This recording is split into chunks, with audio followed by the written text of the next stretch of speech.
Mas a gente continua em Brasília, Lívia, agora com uma reportagem do André Anelli, que mostra que o governo federal deixou de cumprir várias promessas feitas ao longo do ano. Foram diversas promessas não cumpridas pelo governo federal, mas 3 são destaque. A primeira delas, que gerou muita expectativa, foi o programa Voa Brasil.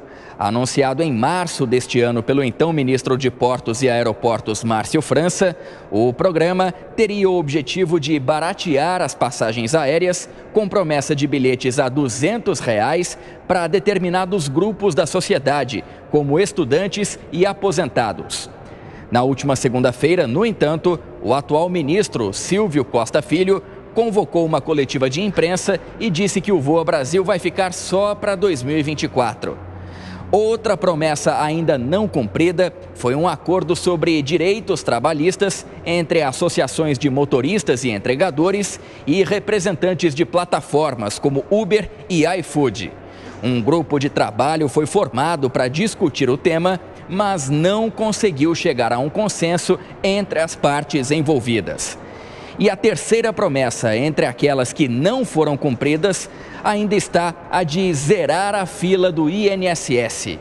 Em julho, o governo editou uma medida provisória criando o Programa de Enfrentamento à Fila da Previdência Social, com o objetivo de reduzir a lista de espera. A medida provisória virou lei em novembro, depois de aprovação pelo Congresso Nacional, mas pelo menos 1 milhão de pessoas ainda aguardam a análise do pedido. A expectativa é que esta e outras promessas saiam do papel em 2024. De Brasília, André Anelli. E aí, Cristiano Vilela? Será, Vilela, o governo vai conseguir fazer avançar essas pautas? O desafio parece ser a articulação com o Congresso Nacional, né? Exatamente. A questão da articulação, ela é um desafio, mas não é tudo. Existem algumas medidas que dependem do interesse próprio do governo federal. Por exemplo, uma das promessas de campanha foi a criação do Ministério de Segurança Pública, o desmembramento entre Segurança Pública e Justiça. Isso está na mão do presidente. Aliás, estamos justamente no momento onde Flávio Dino está em vias de sair do ministério, seria o momento oportuno de cumprir essa promessa. A própria questão de se zerar as filas do INSS são medidas administrativas, não dependem do Congresso. Então, tem uma série de medidas que dependem de vontade política e do governo, de fato, encarar esses pontos como sendo pontos prioritários. O tema que a gente pode citar aqui, dentre tantos, Vilela, é que o governo vai entrar em 2024 com a corda bem esticada nessa relação com o Congresso Nacional, especialmente depois que foi publicada ontem no Diário Oficial da União uma medida provisória que, entre outras medidas econômicas, reonera de forma escalonada os 17 setores que mais empregam aqui no Brasil. E a gente lembra que houve embates, o presidente Lula havia vetado o projeto aprovado amplamente no Congresso Nacional para prorrogar essa desoneração, daí o Congresso derrubou o veto, promulgou e no mesmo dia foi anunciada essa medida provisória. Será que como vai ser recuperada essa articulação no ano que vem ou será que não tem volta, na sua opinião? Olha, eu vejo, Lívia, que na política tudo é possível ser retomado desde que haja muito diálogo. Ontem aqui na Jovem Pan nós tivemos a oportunidade de conversar com deputados e todos eles deixavam isso muito claro. O que precisa para o governo no ano de 2024 é passar a dialogar com o parlamento. Dialogar no sentido de procurar construir caminhos conjuntos. Não dá mais para a gente ter o parlamento tomando uma decisão e o executivo depois passando por cima e tomando outra. É importante que executivo, legislativo e judiciário respeitem a seara do outro, o papel constitucional do outro e atuem em harmonia. E não nesse jogo de que eu decido daqui, eu decido de lá e com isso quem acaba perdendo é o país, é a população, a sociedade como um todo. Bom, e ainda fazendo essa retrospectiva do que passou ao longo desse ano, agora vamos fazer um balanço do cenário econômico de 2023 e também com as expectativas e desafios para 2024. Está em contato conosco o economista Luiz Machado. Luiz, em primeiro lugar, obrigado pela sua presença aqui com a gente nesse sábado. Bom dia, seja bem-vindo. Bom dia, eu é que agradeço o convite e vamos falar sobre a nossa economia. Vou te fazer uma pergunta bem direta, Luiz. O que dá para dizer de 2023? A economia melhorou ou piorou esse ano? Os resultados foram muito superiores às expectativas. Eu assisti na semana retrasada um filme que está em cartaz, chamado Sequestro do Voo 357 da VASP. É um acontecimento real de 1988. E eu acabei fazendo um comentário sobre isso. Em 88, nós tínhamos 3 anos de governo civil e já havia uma insatisfação e uma certa frustração. E tínhamos uma sucessão de pacotes econômicos para combater a inflação, todos eles sem sucesso. Então, eu que sou um economista que sempre militou na área da história econômica, eu não posso deixar de reconhecer que há uma diferença brutal daquele contexto para o contexto atual. O país melhorou muito.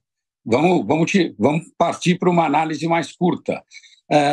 O Boletim Focus, de 16 de dezembro do ano passado, projetava um crescimento para o Brasil para 2023 de 0,79%. E nós vamos fechar com 2,70%, 2,90%, quase 3%.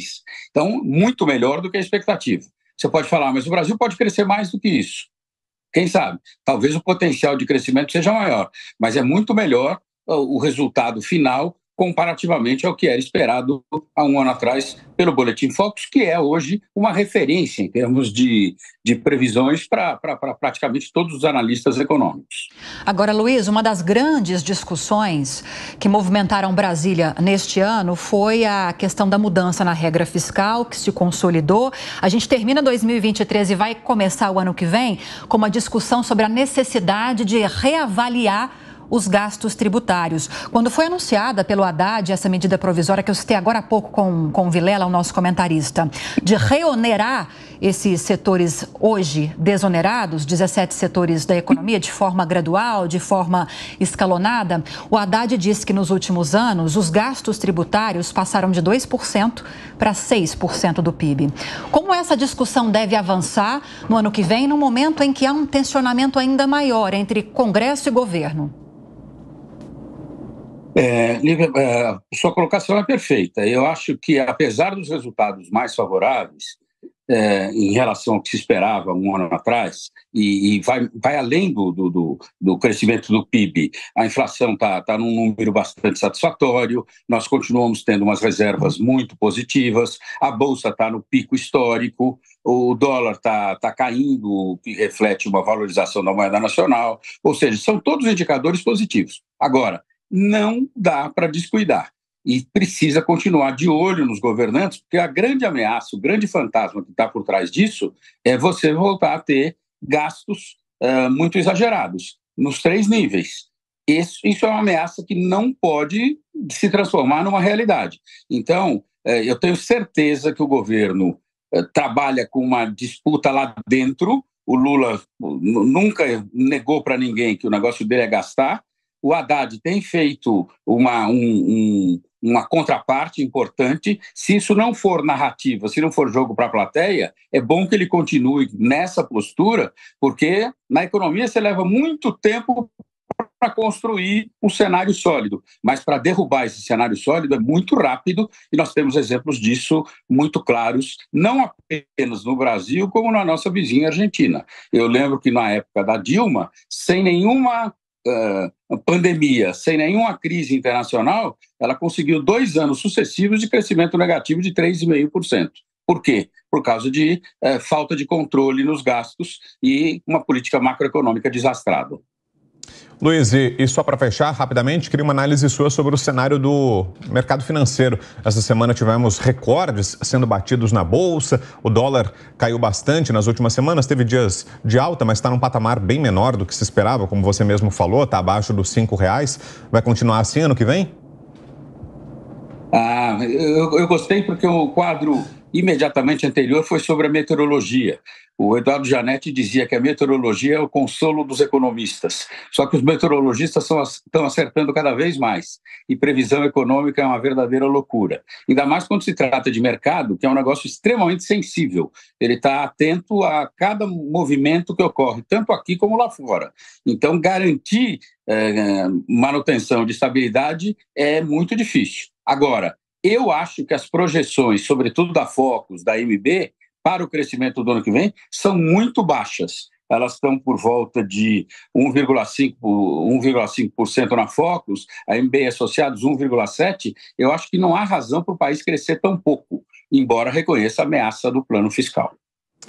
Ok, a análise do Luiz Machado, economista, esteve ao vivo aqui com a gente no Jornal da Manhã deste sábado, fazendo um balanço do que foi esse ano de 2023 na economia, dizendo o que podemos esperar do próximo ano. Obrigado, viu, Luiz, pela sua presença aqui com a gente. Um ótimo final de semana. Desde já, também os nossos votos de um feliz 2024, que comece um grande ano aí para você, viu? Até uma próxima.